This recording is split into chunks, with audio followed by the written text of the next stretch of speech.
सुरलोक का राजा इंद्र जो है उसको भी मैंने कैद किया। कब्जे में हंसदीप इस मथुरा को लिया। मैंने जाकर के जीता है काबुल खानदान को, फतेह किया सारे मारवाड़ को। विश्व में मैंने अपना कब्जा जमा दिया।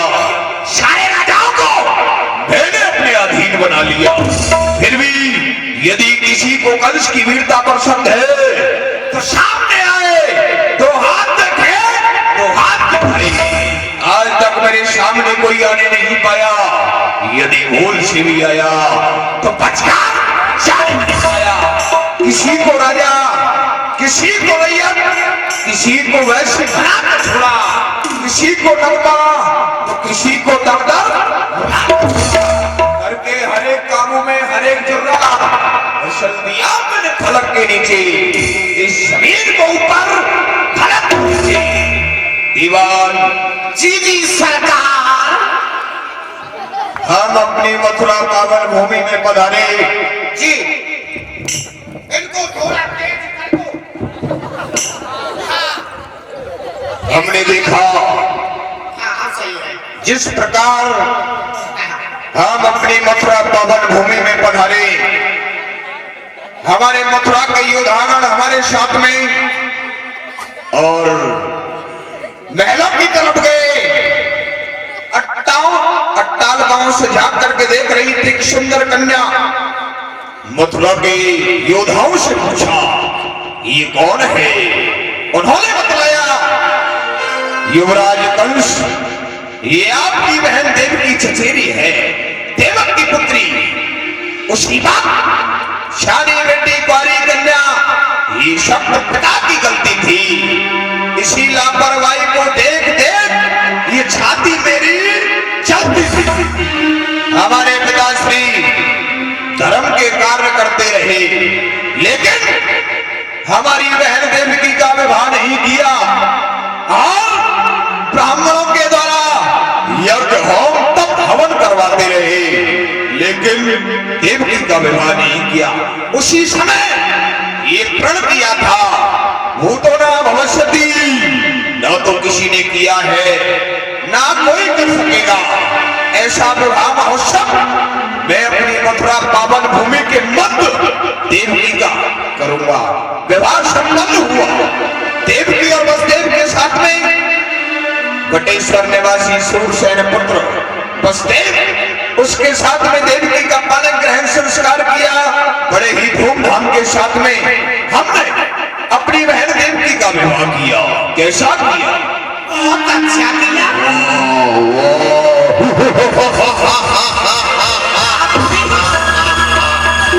चलो जी, विवाह के बाद ऐसी नीति हुआ करते हैं, हर एक पिता और हर एक भाई अपनी बहन को दहेज प्रदान करता है।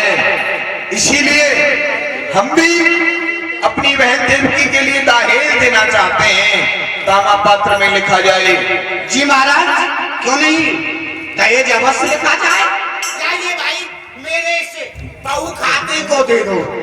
हाँ महाराज, बोलते जाइए, मैं लिखता जाऊंगा। एक बार मेरी कलम जब शुरू हो जाती है ना, फिर रुकने नहीं पाती है। हाँ, जिस प्रकार से हम कहें उसी प्रकार से तुझे लिखना है। जैसे आप कहोगे जैसे लिख दूंगा। 10,000 हाथी में स्वयं अंबारियों से सुशोभित होने चाहिए। 10,000 हाथी अंबारियों से सुशोभित। 10,000 हाथी, 10,000 खाती। मूर्ख, इन खातियों का क्या होगा? सरकार होदा गाड़ने के लिए पीपर अच्छा, के लिए चाहिए ना भाई, चाहिए। और 900 रथ, 1800 घोड़े। प्रत्येक रथ में 2 घोड़े होने चाहिए। 9 से रथ, 18 से घोड़े, जिनमें 9 से पूंछ वाले और 9 से बगैर पूंछ वाले। क्या होगा? बगैर पूंछ वालों का क्या होगा? सरकार, रास्ते में जमुना जी पड़ती है। आजकल घोड़े ना जो गधाओं की तरह हरकत करने लगे हैं। हाँ, अब अपनी पूंछ को भिजोएंगे और बाराती में मार देंगे। किसी की आंख फूट गई तो एक बाजार बंद हो जाएगा। हाँ। और सरकार और सुनो, एक खजाना सोने का, एक खजाना चांदी का, एक खजाना सोने का, एक खजाना चांदी का, एक खजाना मुल्की मिट्टी का, एक खजाना लोहे का। मूर्ख, लोहा दहेज में अशुभ माना जाता है, इसीलिए लोहा क्यों लिख रहा है तू? सरकार, लोहा अशुभ भी माना जाता है और लोहा शुभ भी माना जाता है, इसलिए लोहा भी काम आएगा। राज्य में बहुत हथियार बनाने के काम है, तीर, तमंचा, तोप, तलवार। कोई बात नहीं है, ये भी दिया जाए। और बुआ जी के लिए और सुनो, सुनाइए। 5000 दास बसदेव की सेवा के लिए, 5000 दासियां बहन देवकी की सेवा के लिए मथुरा से प्रदान होती हैं। 10,000 दास फूफा जी के लिए, 10,000 दासियां बुआ जी के लिए, 10,000 खवास, 10,000 खवासियां। ये खवास और खवासियों का क्या होगा? सरकार होगा ना, फिर होगा। क्या होगा? इतने बाराती आएंगे, उनकी हजामत बवालमत बनवाने के लिए खवास चाहिए। आप भी बहुत सुंदर। आप भी देंगे। सुनो, एक कोहनूर हीरा हम अपनी बहन देवकी के लिए प्रदान करते हैं। एक को नूर हीरा बुआ जी के लिए महाराज दान करते, और एक बकरी बुआ जी को दूध पीने के लिए मैं दान करता हूं। आ गया होश। मूर्ख, हमारे राज्य में हमारी बहन देवकी के लिए तू बकरी देगा? अरे सरकार, गऊ है गऊ। हाँ। बकरी आ गई थी, मैंने बहुत दिना मैंने छेड़ी चढ़ाई डूंगर को। और आगरा और बटेश्वर के बीच में जो पर्व होना पड़ता है, जिसका कर हम लिया करते थे, आज से उस कर को हम नहीं, मान्यवर बसदेव जी लिया करेंगे। ये भूमि दान हो गई है। जो आज्ञा महाराज, आज से बटेश्वर में जो जलेश्वर का करंगा लगता है, उसका कर आज से महाराज कंस नहीं, माननीय बसदेव जी अदा करें।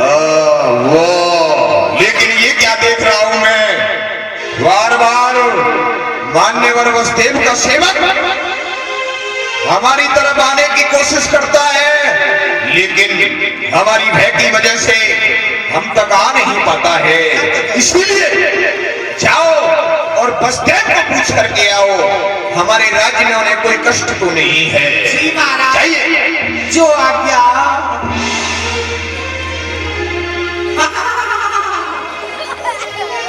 माननीय बसदेव जी पधारे।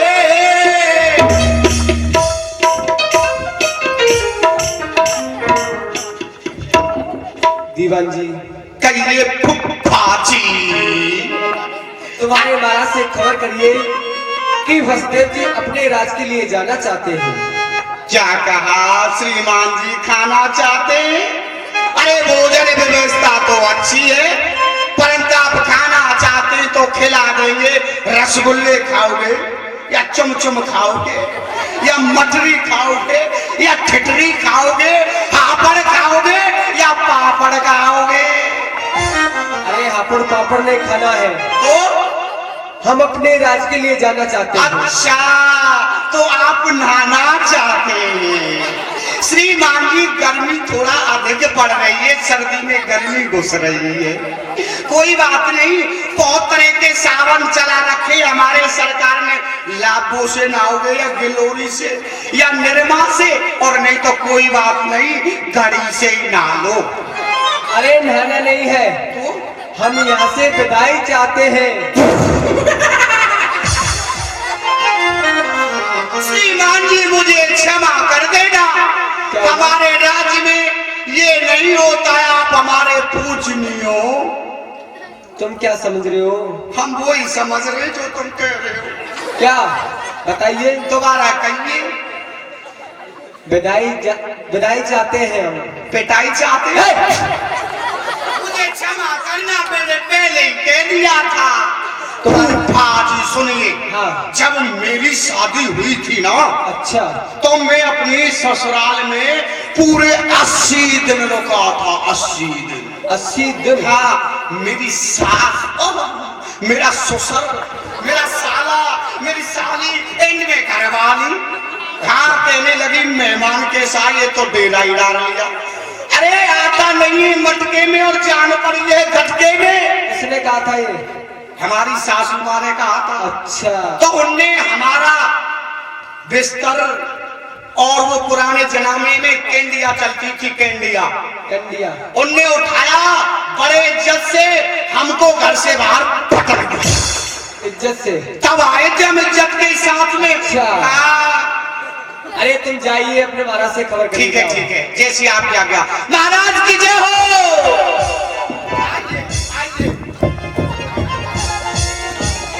फूफा जी आपसे मिलना चाहते। श्रीमान वसुदेव हमसे मिलना चाहते हैं। स्वागत है उनका मथुरा के मंदिर, बुला करके लाओ।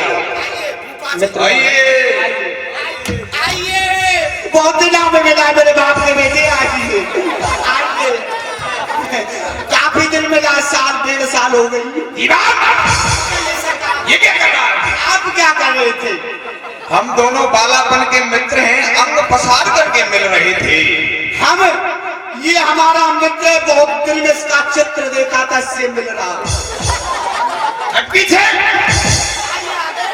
श्रीमान मित्रवर, कहो मथुरा के मध्य आपको कोई कष्ट तो नहीं हुआ? अरे मित्रवर, हमारे सेवक आपकी अच्छी प्रकार से देखभाल कर रहे हैं। आपकी सेवा अथवा आपके कुछ खाने पीने में कोई कमी बताइए। मित्रवर, आपके राज में कोई कमी नहीं, सभी आनंद ही आनंद आ रहा है। पर लेकिन शादी के बाद कुछ नीतियां ऐसी होती हैं जो घर पर ही पूर्ण होती हैं, तो आप हमको विदा करिए।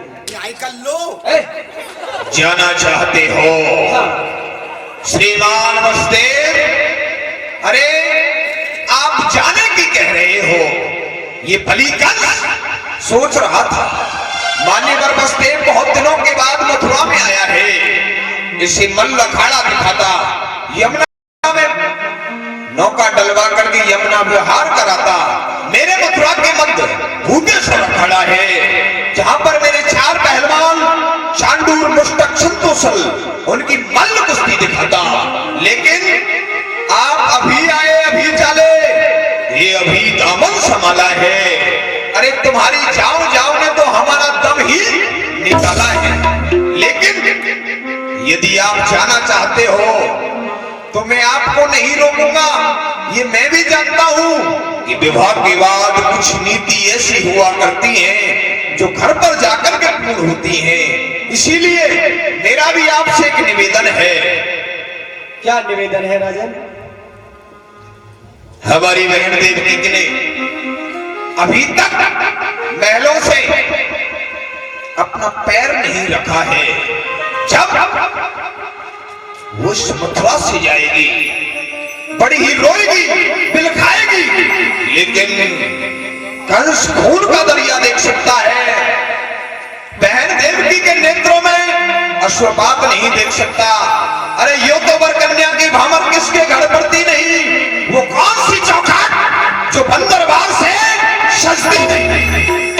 एक ना एक दिन हर एक बहन को अपने भाई का आंगन छोड़ करके अपने ससुराल के लिए जाना होता है। लेकिन मैं आपसे निवेदन करना चाहता हूं, कुछ दूरी तक मैं आपके रथ का सारथी बनकर के आपको विदा करने के लिए जाऊंगा। राजन, ये तो बहुत अच्छी बात है। मथुरा का राजा और रथ का सारथी बन के चलेगा, क्यों नहीं? बहुत अच्छी बात है। आप चलिए, बैठिए, आप जाइए रथ में विराजे और मैं आपकी जाने की तैयारी करता हूँ। वो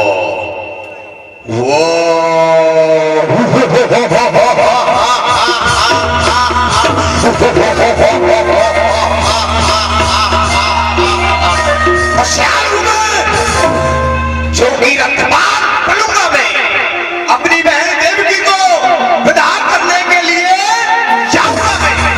अरे ये मथुरा फूलों से छाई है, आज मेरी मथुरा पावन भूमि ये मथुरा फूलों से छाई है। और खुशी के मन में है, नभ में बज रही शहनाई। दीवान कहिए युवराज, देवकी को विदा करने से पहले हम अपनी बहन देवकी से मिलना चाहते हैं। जाओ और हमारी बहन देवकी को हमारे निकट तक बुला कर लाओ। जो आज्ञा महाराज। हाय हाय रे, गजब हो रहा है। बुआ चली जाएगी, मेरा दिल धड़क धड़क धड़क धड़क कर रहा है। आंसू आ मेरे अंदर ही अंदर पी रहा हूँ। बुआ जी का पधारना हो, दासियों के चेहरे। आइए बुआ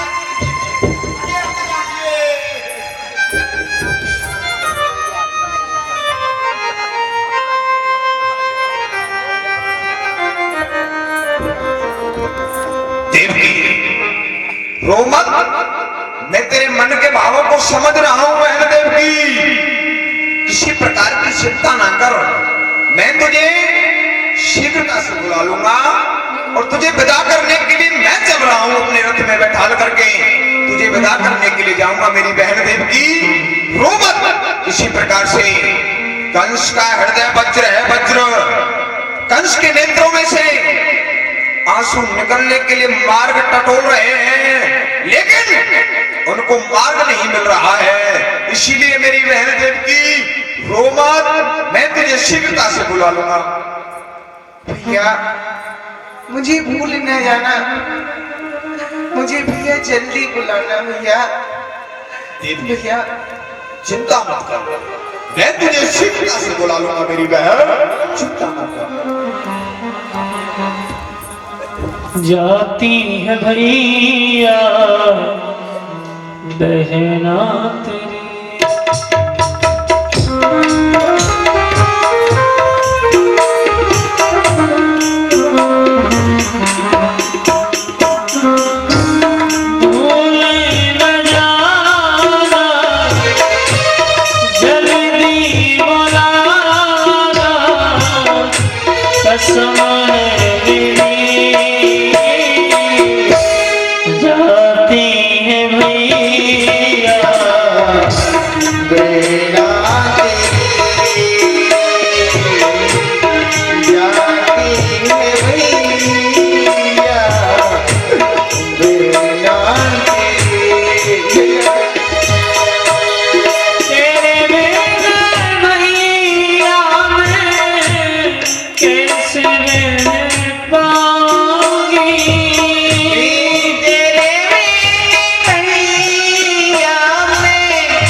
वसुदेव को चला हर्ष के साथ में।